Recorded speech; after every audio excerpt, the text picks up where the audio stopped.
Meet our friend Pat.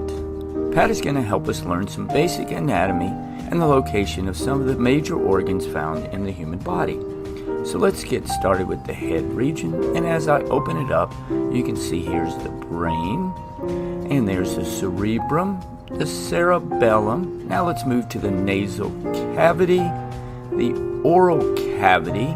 This large muscle is the tongue, and at the back of the throat is the pharynx right here. Now let's move on to the neck region. Right here is the thyroid gland.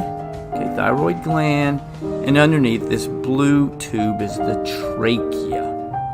Okay, the trachea leads to the lungs. So let's take a look at the lungs.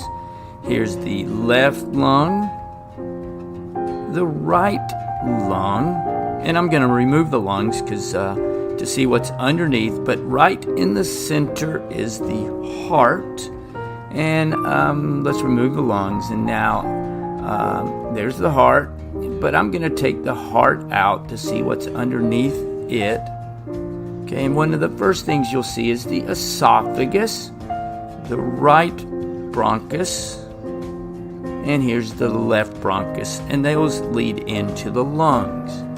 Okay, and the heart is going to go back into this cavity right there. Here's the heart, but let's open up the heart and see what's in there. We have the right atrium, right ventricle, left atrium, left ventricle, the superior vena cava, and underneath is the inferior vena cava, pulmonary trunk right there, and the ascending aorta. Okay. Now let's take a look at this really large organ right there. This is the liver.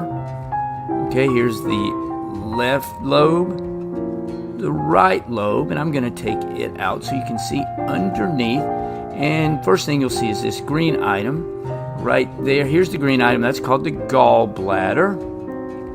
And then you have this blue item is the inferior vena cava. Right here is the inferior vena cava right there.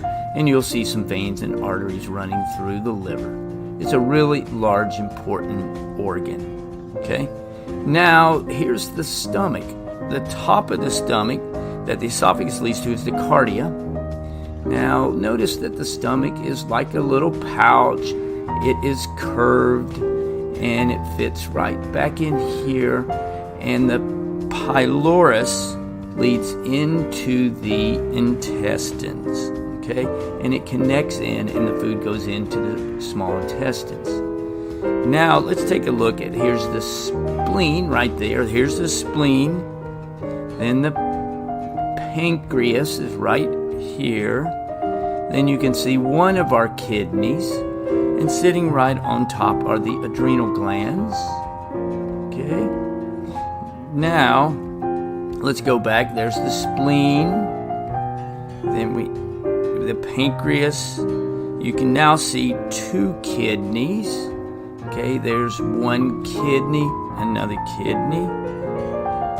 Then what you have are the ureter and another ureter. They lead to the bladder.